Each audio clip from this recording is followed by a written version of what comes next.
आगे सभी ठीक। गुड इवनिंग, जय हिंद सबको। क्या हाल चाल है? नहीं हो ठीक? ठीक हो? ठीक रहा ना? ये तो ठीक कर देंगे। कल क्या क्या देख लिया था?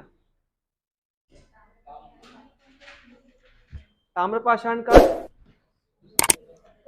ठीक। ताम्रपाषाण काल से आपने क्या सीखा? ताम्रपाषाण काल में आपने क्या सीखा, या ऐसे बोल सकते हैं कि मनुष्य ने उस समय क्या सीखा? तांबे का प्रयोग सीखा, बिल्कुल सही है। आग कहाँ, आग तो पहले का है। ताम्रपाषाण काल में हमने परिवार बनाना सीख लिया था।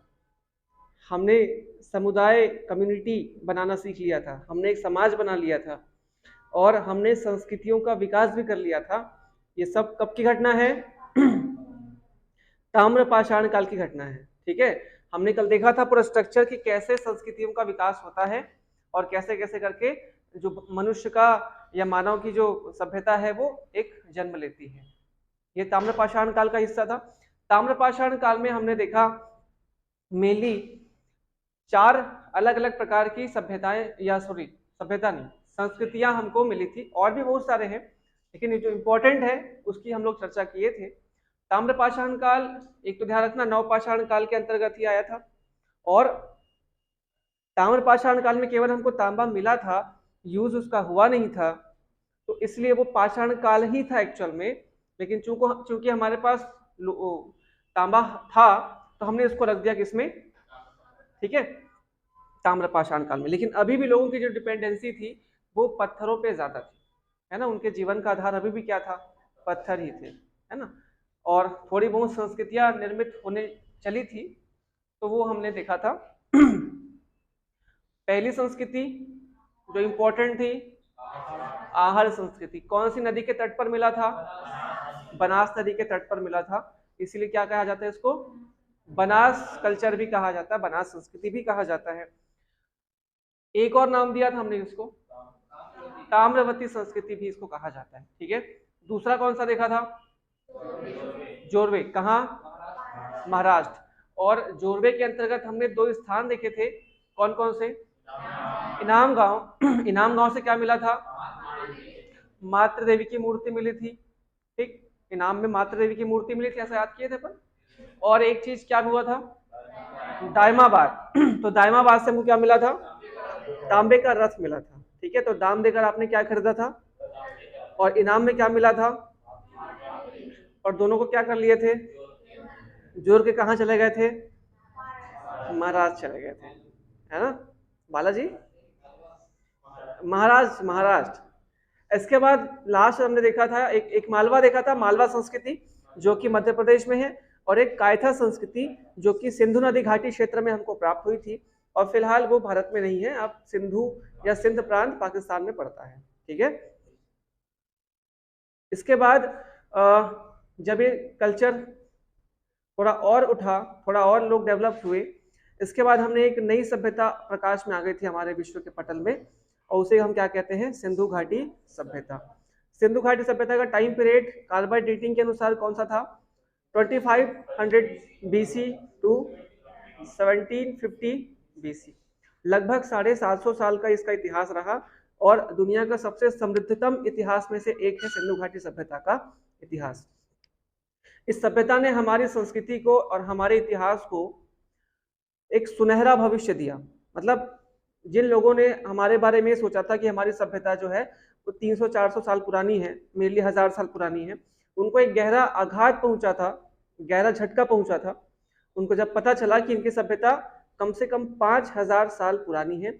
और एक नई रिसर्च, नई स्टडी एक दावा करती है कि इंडस वैली सिविलाइजेशन 5000 नहीं, कम से कम 7 से 7500 साल पुरानी है।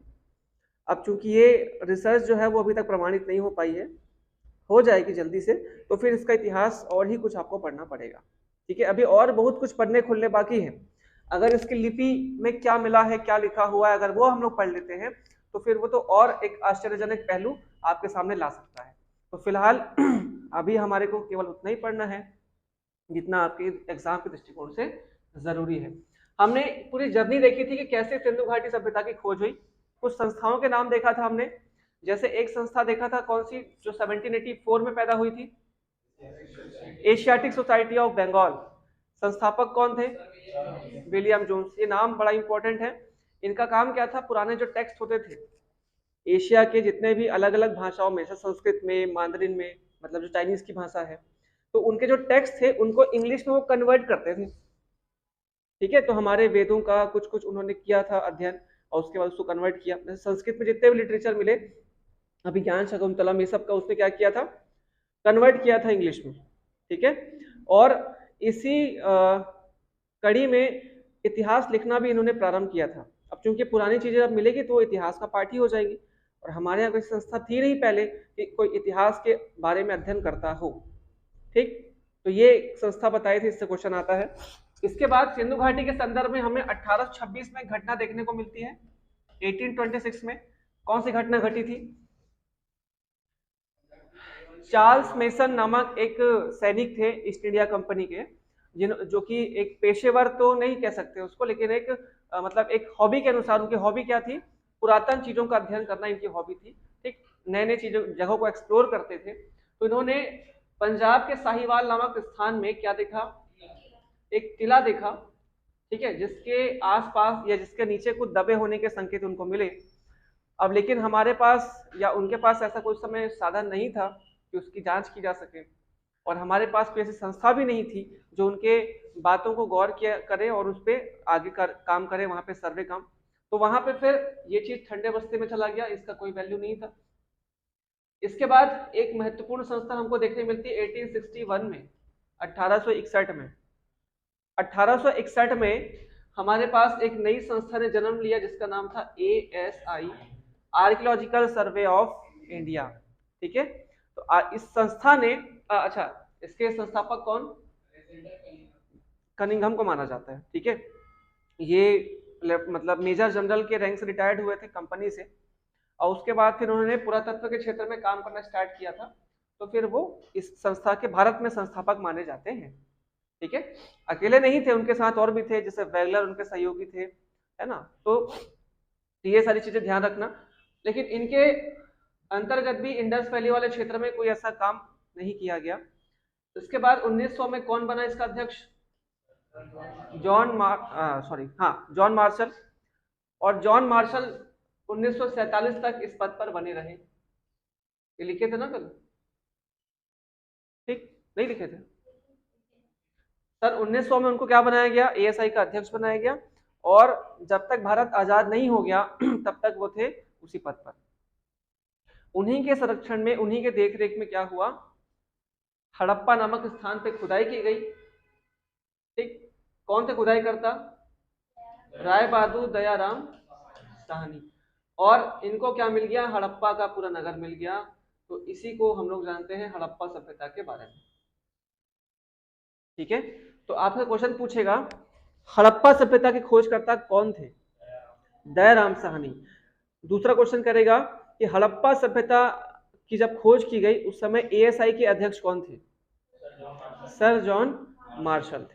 ठीक, तो इतने सारे क्वेश्चन ये सब बनते हैं आप लोग के लिए। सारे क्वेश्चन आए हुए हैं, इंपॉर्टेंट है, ध्यान रखिएगा।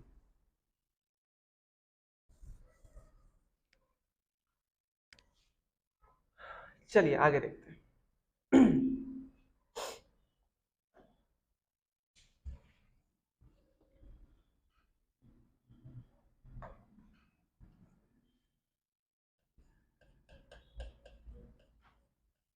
सिंधु घाटी सभ्यता का क्षेत्रफल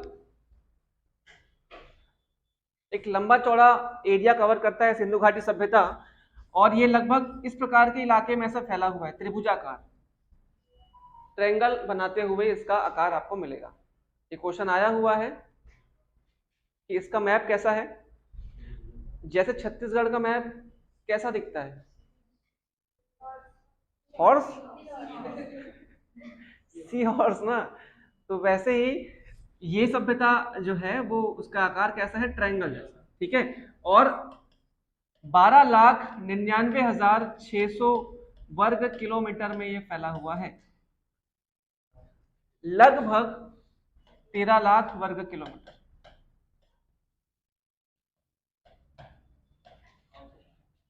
हाँ, अरे ये एग्जैक्ट है, ये एक्यूरेट डाटा है। कभी कभी बुक में ऐसा लिखा रहता है। अब लाख में अगर कोई डाटा है तो उसमें 400 कम है तो क्या उसको नहीं मानोगे? उसको लेना पड़ता है। ठीक है, अगर क्वेश्चन में आ गया कि 13 लाख वर्ग किलोमीटर है तो भी ठीक है, और अगर एग्जैक्ट डाटा दिया हुआ है कि 12,99,600 है तो फिर आपको वो भी लिखना पड़ेगा। तो उसमें कोई डाउट वाली चीज थोड़ी है। ये लिखो और इसको याद रखो। अब बच्चे थोड़ी हो गए हर चीज को लिखते रहोगे कि सर ऐसा बोले थे, उसके बाद बोलोगे कि ये आएगा ऑप्शन में तो ये लेना है, ये ऑप्शन। तो ये अंडरस्टैंडिंग होती है ना अपनी, आपको लेना पड़ेगा इसको। कितना है? 12,99,600।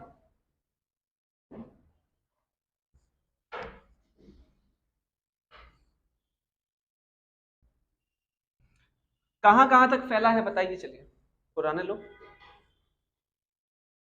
बताओ। अच्छा, ये दक्षिण है कि उत्तर है? साउथ है। दक्षिण नहीं है, साउथ है। ये क्या है? पश्चिम नहीं है, वेस्ट है। ठीक है, ये है, ये तो पता ही है। अब उत्तर में यहां लग देते हैं बीच में।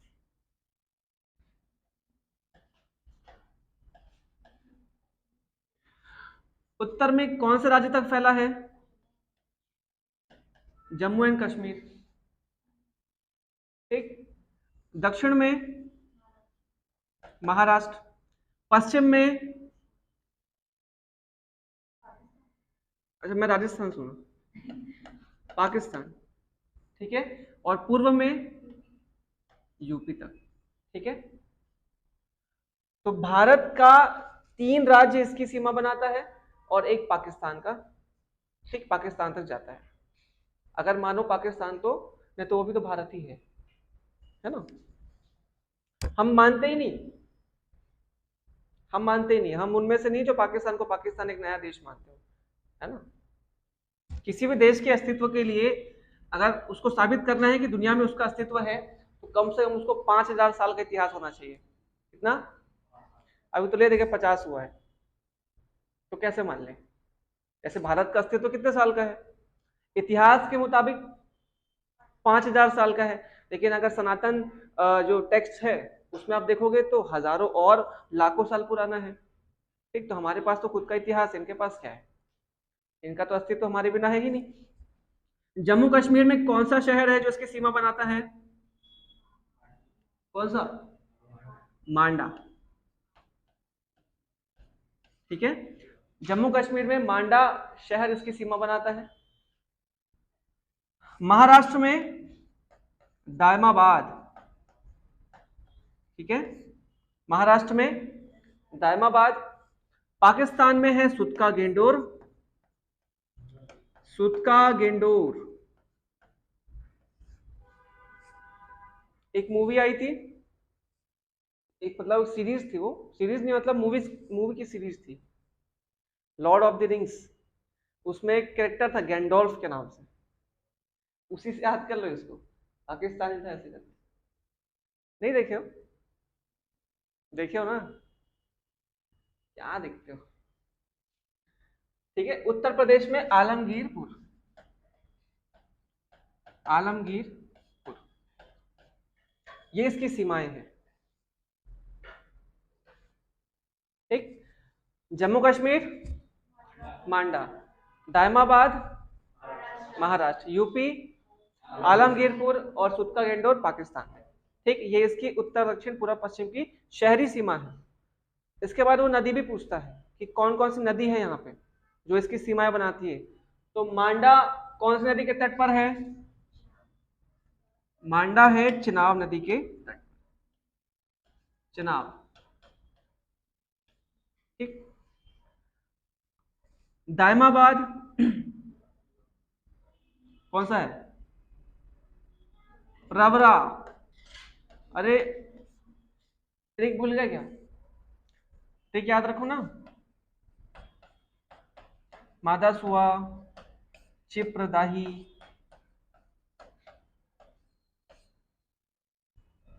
मां से मांडा, द से दायमाबाद, सू से सुत का गेंडोर, और अ से आलमगीरपुर।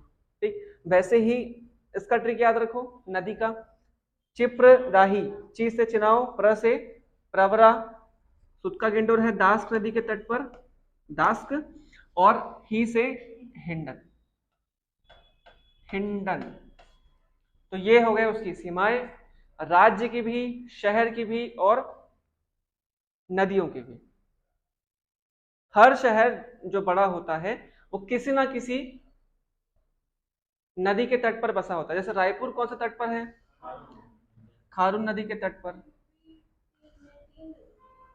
यूपी में 3 नदी है।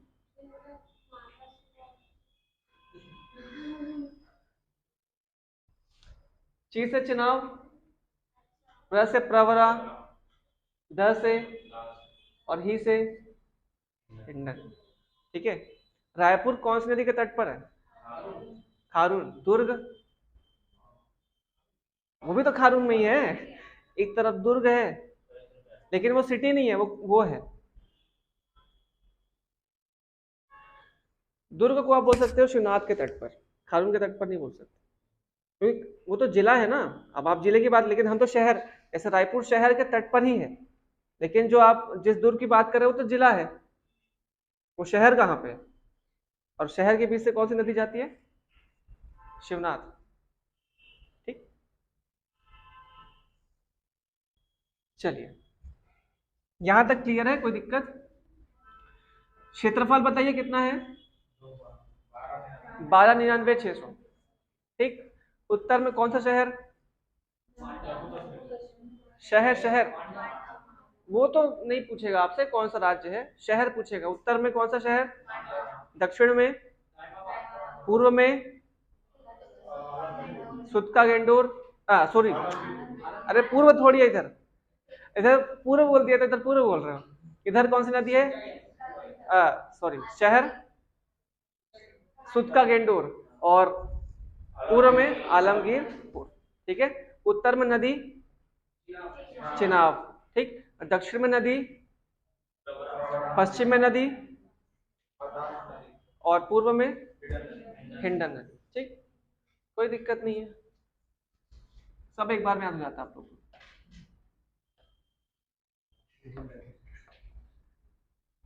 ठीक, इस सभ्यता की 2 राजधानियां आपको इतिहास में मिलेंगे। पहला है मोहनजोदारो, या हिंदी में बोलते हैं मोहनजोदड़ो, और दूसरा है हड़प्पा। इसको सिंधु घाटी सभ्यता की ट्विन सिटी कहा जाता है, जुड़वा राजधानी। ट्विंस बोलते हैं ना, जैसे जुड़वा भाई बना था, ट्विंस से, ट्विंस से बोलते हैं, तो वैसे ही लोग भी ट्विंस हैं।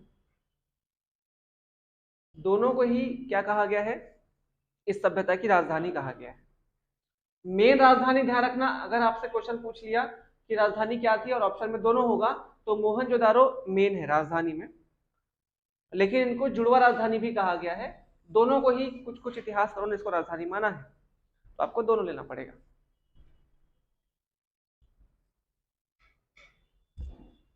ठीक,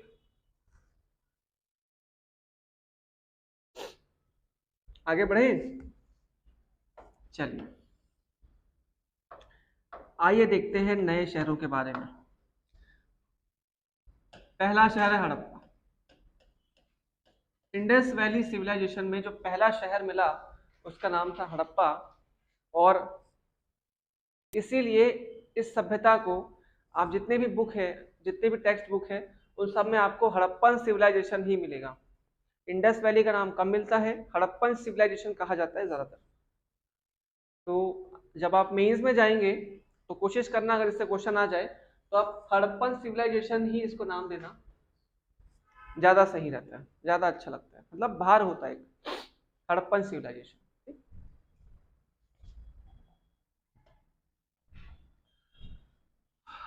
कब ढूंढा गया?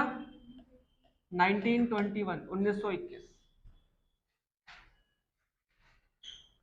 किसने ढूंढा? खोजकर्ता,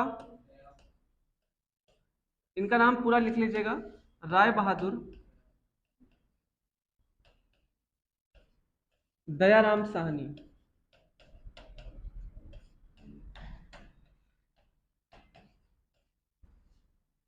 किसके नेतृत्व में ढूंढा? Sir John Marshall. Sir John Marshall के नेतृत्व में ढूंढा गया।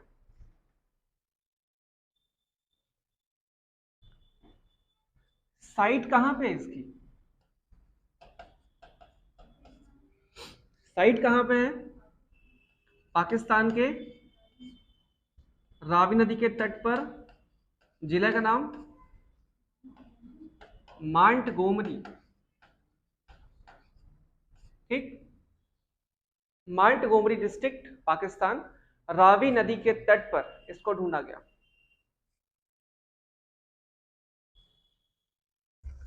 मांट गोमरी डिस्ट्रिक्ट, पाकिस्तान, रावी नदी के तट पर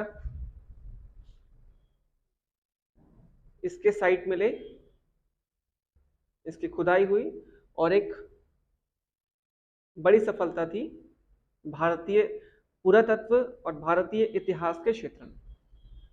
ठीक, हड़प्पा के बारे में थोड़ा ध्यान ये रखिएगा कि हड़प्पा अपने कब्रिस्तानों के लिए फेमस है। हड़प्पा अपने कब्रिस्तान के लिए फेमस है। फेमस का मतलब ये नहीं कि अच्छे अच्छे कब्रिस्तान मिलते हैं यहाँ पे, मतलब यहाँ पे जो मेनली मिले थे ना, शुरू में कब्रिस्तान ही मिले थे ज्यादातर, तो उसको कब्रिस्तान को ना नाम दिए गए। यहाँ पे दो टाइप्स के कब्रिस्तान मिले, एक का नाम दिया गया R37 और दूसरा कब्रिस्तान को H नाम दिया गया था। H कोड वर्ड था इंडस वैली वालों का, है नहीं? वो लोग इंग्लिश जानते थे। देखो ऐसा नहीं है भैया, हड़प्पा नाम भी उन्होंने नहीं दिया था ना। ये सोच रहे हो कि सर हड़प्पा सभ्यता इतनी सारी पुरानी कैसे पढ़ ली आप, तो नाम ही नहीं, और लोग तो पढ़, मतलब हम तो उसकी भाषा पढ़ ही नहीं पाए। एक्चुअल में हड़प्पा हमने नाम दिया है ना, उस क्षेत्र का नाम ही हड़प्पा था।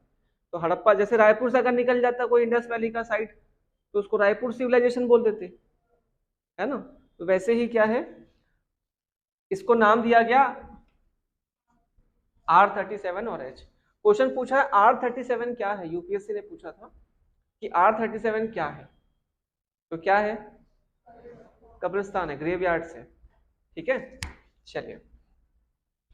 इस शहर की खासियत ये थी हड़प्पा की कि इसके पूर्व में, ईस्ट में मुख्य शहर बसा हुआ था, जो बस्तियां बसी हुई थी। ठीक, और इसके वेस्ट में, पश्चिम में एक किला था, किले का निर्माण किया गया था, फोर्ट। इसको दुर्ग भी कहा जाता है, दुर्ग। बड़ी अच्छी टेक्निक थी इनकी शहर बसाने की, क्योंकि हमेशा पूर्व में रहना ज्यादा फायदेमंद होता है। आप क्यों ईस्ट फेसिंग घर की कल्पना करते हो? हमेशा जब भी कोई घर लेने जाता है तो देखना, अगर दो दो घर है, एक ईस्ट फेसिंग है एक वेस्ट फेसिंग, तो लोग हमेशा ईस्ट फेसिंग को ज्यादा प्रेफर करते हैं, ना कि वेस्ट। क्यों? तो पहली बात तो ये वास्तुशास्त्र के हिसाब से भी ठीक है, ठीक है, वो तो अलग चीज है। इसके अलावा प्राकृतिक रूप से भी ईस्ट में, ईस्ट फेस का घर होना ज्यादा अच्छा होता है, क्योंकि जैसे कुछ घर के सामने आंगन है और जो घर का एंट्रेंस गेट है, ठीक, मुख्य दरवाजा है, वो ईस्ट की ओर खुलता है, तो सुबह का जो धूप है वो आपके घर में पड़ेगा, और सुबह का धूप हमेशा पॉजिटिव एनर्जी देता है। ठीक, वो आपके सेहत के लिए भी अच्छा होता है। लेकिन जो 12 बजे के बाद की धूप होती है वो आपको उतना ही हानिकारक होता है आपके लिए। ठीक है, गर्मी में तो आपको बर्दाश्त ही नहीं होता। तो इससे बचने के लिए ऐसा माना गया है पुरातत्व शास्त्रियों के द्वारा, ऐसा माना गया है कि जैसे मान लीजिए ये पूरा का पूरा शहर है, यहाँ से यहाँ तक का, ठीक, तो इधर पे अगर किला बनाया गया होगा, ऐसे करके किला है मान लीजिए ये, ठीक, और इधर पे क्या है, शहर बसा हुआ है, तो पूर्व से क्या निकलेगा? सूर्य निकलेगा। तो सूर्य की जो रोशनी होगी वो शुरुआत की रोशनी तो अच्छी होती है, तो उससे कोई दिक्कत नहीं है। लेकिन जब ये ऊपर जाएगा सूर्य और इधर ढलने लगेगा, तो इसके जो तेज हो जाती रोशनी 12 बजे के बाद, तो फिर ये जो किला है उसकी जो पूरी परछाई है वो यहाँ पे आ जाएगी, और इससे ये पूरा शहर जो है वो क्या हो जाएगा? सूर्य के हानिकारक किरणों से बच जाएगा। तो इतनी कमाल की इनकी सोच थी उस समय के हिसाब से। आप देखिए आज से 5,000 साल पहले ये सोच थी, और अंग्रेजों को ये लगता था कि हम लोग कौन है, आदि मानव।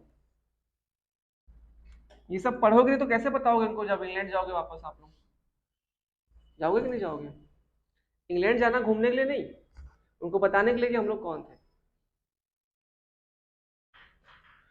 ठीक है, आगे देखिए प्रमुख अवशेष कौन कौन से मिले यहां से वो देख लेते हैं, है ना। अवशेष रिमेंट्स, इस शहर से खुदाई जब हुई तो मुख्य मुख्य चीजें क्या प्राप्त हुई हमें? अच्छा, हमने इसकी कहानी बनाई थी, किसी को याद है? क्योंकि अवशेषों को जब याद करने बैठते हो तो बहुत सारे शहरों के अवशेष एक बार में याद कर लेते हो, उसके बाद वो मिक्स हो जाता है। जैसे माता देवी की मूर्ति कहाँ मिली, तो किसी और शहर में याद किए हो, किसी और शहर में चला जाता है वो। क्योंकि बहुत सारी चीजें आपको मिलेंगी आगे जाकर। ठीक है, मतलब आपको कम से कम 8 से 10 शहरों के नाम पढ़ने हैं, और उसमें सब में 8-8, 10-10, 20-20 तो चीजें प्राप्त होगी, तो कितने याद करोगे? ठीक है, तो हम लोग क्या किए थे, इसका एक कहानी बनाए थे। कोई आए थे कहानी में? नहीं आए थे? कोई थे आप में से? कोई नहीं था? किसको पढ़ा दिया? चलिए कोई दिक्कत नहीं है। किस शहर की बात कर रहे हैं अभी? हड़प्पा। ठीक है, तो हड़प्पा के नाम से एक कहानी बना लेते हैं, है ना। कहानी सुनते जाइएगा, है ना। और कहानी की भी याद करने की जरूरत नहीं पड़ती, है ना। कहानी अपने आप, क्योंकि आपको वैसे ही उस पर इंटरेस्ट आने लग जाता है, और कहानी सुनते सुनते फिर वो चीजें याद हो जाए तो और अच्छी चीजें। तो ये कहानी है एक मजदूर की, मजदूर जिसका नाम था हड़प्पा। अब मजदूरों के नाम तो ऐसे ही होते हैं, दुकालू, समारू, बुधारू, तो ऐसी हड़प्पा। तो हड़प्पा नाम का क्या था, एक मजदूर था। ठीक है, अब जनरली जो मजदूर लोग होते हैं उनका खुद का घर वैसे होता नहीं है, जहाँ कहीं मजदूरी करने जाते हैं तो वो कहीं अन्नागार वगैरह में रह लेते हैं। अन्नागार मतलब जो जहाँ पे सामान रखते हैं, स्टोर रूम वगैरह। ठीक, तो ये कहाँ रहा करता था? अन्नागार में। कहाँ? अन्नागार। अन्नागार मतलब जहाँ पे अन्न या फिर खाद्य पदार्थ रखे जाते हैं, अन्नागार में रहता था। ठीक,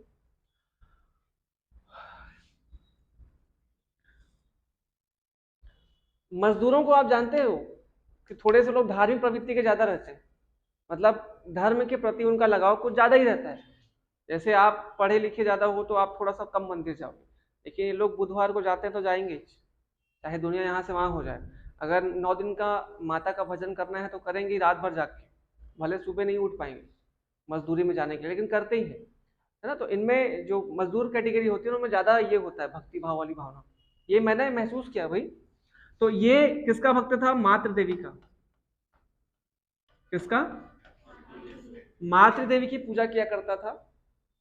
ठीक, और इसके अलावा शिवलिंग की पूजा करता था। किसकी? शिवलिंग, शिवलिंग की पूजा किया करता था, मातृ देवी और शिवलिंग। हड़प्पा नाम का मजदूर था, कहाँ रहता था? अन्नागार में।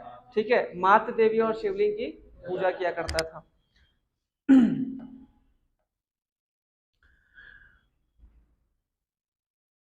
मजदूरी में अगर जाना है हड़प्पा वाले बेचारे मजदूर को, तो किस में जाएगा वो? तो ध्यान रखना वो क्या था, हाँ, बैल, बैल। तो बैल में बैठ करके जाता था कहाँ? मजदूरी करने। ठीक है, मजदूरी करने किस में जाएगा बैठ के? बैल। अब बड़ा आदमी होता तो घोड़े में जाता, अब बेचारा गरीब आदमी तो बैल ही था इसके पास, तो बैल में बैठ कर जाता था। और मजदूरी करेगा तो क्या मिलेगा? तनख्वाह नहीं मिलता भैया मजदूर लोग को, रोजी मिलता है। गया, मजदूरी किया, क्या मिला? रोजी। रोजी में क्या मिला? मुहर। क्या मिला? मुहर। मजदूरी करके आया, मुहर मिला, अब क्या करेगा? मजदूर लोग सुबह कमाओ और शाम को थकान दूर करने वाली टॉनिक, ठीक है। तो मछली वछली खरीद के लाया बढ़िया मछली, ठीक है, और खा पी के सो गया। आप लोग गलत समझ लेते हो, मछली लाया खा पी के सो गया, ठीक है। सो गया तो सो गया, अब क्या, ये हो गया इसका कहानी, इतना ही तो कहानी था उसका, कुछ नहीं है। हड़प्पा नाम का मजदूर था, है ना, कहाँ रहता था, अन्नागार में। किसकी पूजा किया करता था, मातृ देवी और शिवलिंग की, ठीक है। बैल में बैठ करके मजदूरी करने जाता था, ठीक। मजदूरी करके मोहरे मिली, ठीक है, मोहरे से क्या लिया और खाना खा के सो गया, ठीक। आओ देखते हैं क्या क्या है इससे। हड़प्पा से तो याद हो जाएगा कि हड़प्पा नामक एक शहर था जिसकी बात हम लोग कर रहे हैं, ठीक। ये हड़प्पा शहर हो गया। दूसरा, मजदूर से याद रखना, मजदूर आवास मिले थे, लेबर हाउस, मजदूर आवास, ठीक। जैसे ये शहर बसा हुआ है, ठीक है, एक तरफ बड़े बड़े घर हुआ करते थे और एक तरफ ना छोटे छोटे घर हुआ करते थे। तो पुरातत्व शास्त्रियों ने पता, मतलब उन्होंने एक अंदाजा लगाया कि ये लोग संपन्न परिवार के लोग हुआ करते थे जो बड़े घर में रहते थे, और ये लोग अपेक्षाकृत कम या फिर मजदूर वर्ग हुआ होगा जो कि कच्चे घरों में रहा करता था। तो ये क्या मिले यहाँ से, मजदूर आवास, मतलब एक ही प्रकार के छोटे छोटे बहुत सारे घर मिले हैं, इसको क्या माना गया है, मजदूर आवास। तो मजदूर आवास के साक्ष्य कहाँ से मिले, हड़प्पा से। तो पहला चीज ये हो गया, मजदूर से मजदूर आवास। दूसरा क्या है, अन्नागार। 12 की संख्या में अन्नागार यहाँ पे मिले, 12 की संख्या में अन्नागार मिले, कितना, 12। ये डेटा याद रखना। अन्नागार मतलब बड़े बड़े एक वो होते थे, जिसको आप लोग के गांव में कोठी बोलते होंगे।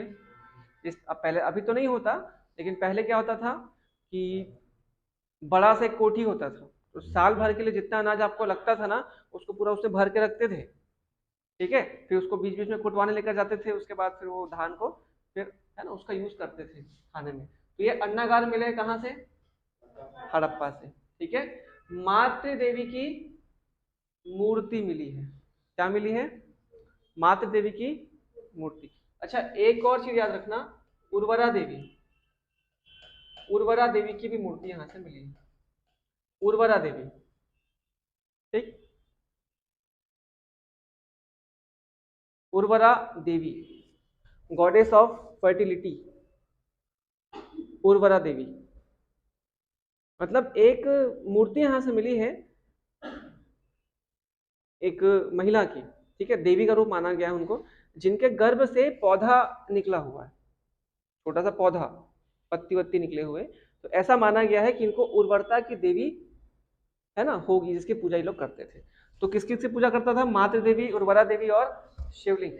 तो लिंग पूजा के प्रमाण भी यहाँ से मिले हैं, लिंग पूजा, शिवलिंग वाला लिंग पूजा के प्रमाण भी यहाँ से आपको देखने को मिलेंगे, ठीक।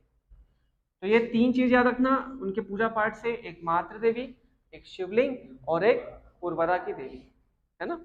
इसके बाद शंख से बना हुआ बैल है, ये शंख से बना हुआ है, शंख से बना हुआ बैल मिला है, शंख से बना हुआ बैल,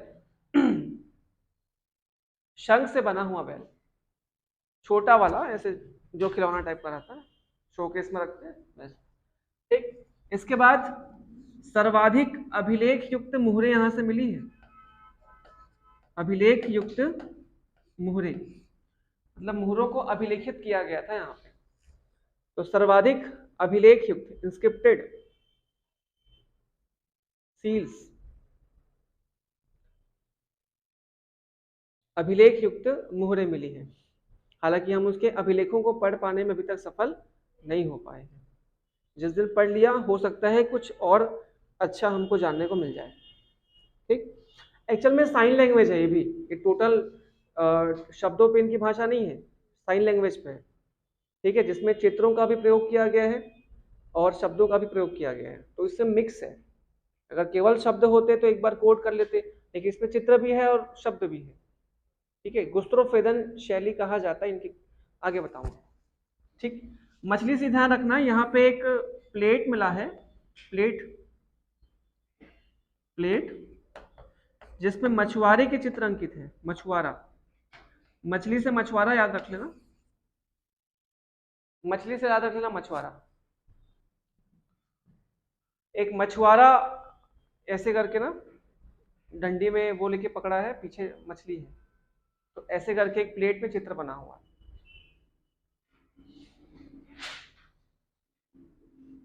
ठीक है, तो मछुआरे के चित्र वाला प्लेट यहां से मिला है। इतनी सारी चीजें हमको यहां से मिली हैं।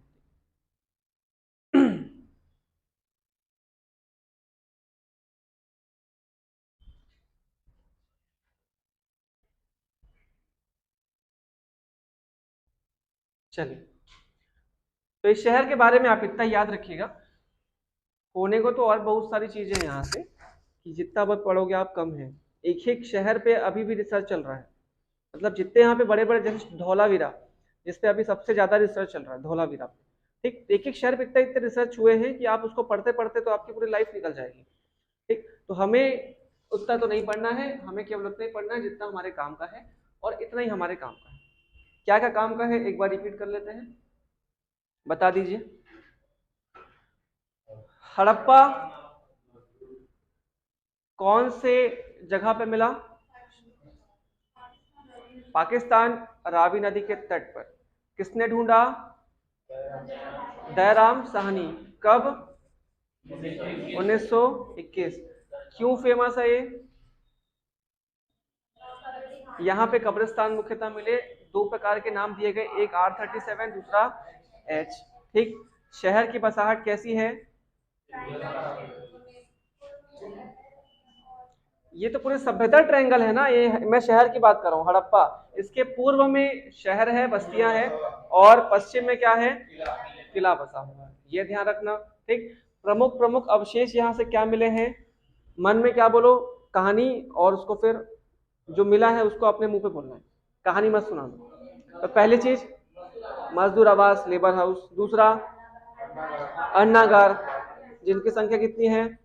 12। इसके बाद मातृ देवी की मूर्ति, इसके अलावा उर्वरा देवी की मूर्ति, उसके अलावा लिंग पूजा के प्रमाण, 3 चीजें। इसके बाद शंख से बना हुआ बैल, और सर्वाधिक अभिलेख युक्त मोहरे, और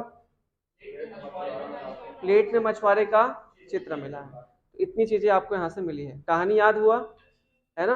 कहानी के हिसाब से पहला कौन सा? दूसरा अन्नागार, तीसरा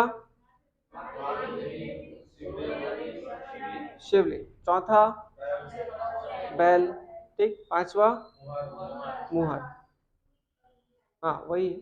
और उसके बाद मछुआरे के चित्र वाला प्लेट आपको मिलेगा। ठीक, तो एक शहर आज हो गया, कल 2-3 शहर और कर लेंगे। ठीक, और मेनली आपको 7-8 शहर मेन पढ़ने हैं, उसके बाद 2-4 शहर इक्के दुक्के आपको मिलेंगे देखने को, है ना, जिससे एक एक दो चीजें आपको मिलेगी। इसके बाद ये 2-3 दिन में खत्म हो जाएगा ये चैप्टर। 2-3 दिन तो लेता ही है, बड़ा है, मतलब कम पढ़ाओगे तो 2-3 दिन लेता है, नहीं तो फिर 1 हफ्ता 1.5 हफ्ता तो ये ले ही लेगा। तो ये क्वेश्चन आजकल ज़्यादा इससे आते नहीं है, तो हम लोग इसमें बहुत ज़्यादा टाइम नहीं देंगे। ठीक, और जब मेंस की प्रैक्टिस करेंगे तो फिर इससे आपको क्वेश्चन दिया जाएगा और बताया जाएगा। ठीक है, अभी क्योंकि हमारे पास उतना समय नहीं है, हम लोग मेनली फोकस करना चाहते हैं अभी प्री पे प्रीलिम्स एग्जाम। तो जिस दिन पेपर हो जाएगा 13 तारीख के, उसके बाद अगले दिन से ही अपन मेंस में बढ़ जाएंगे।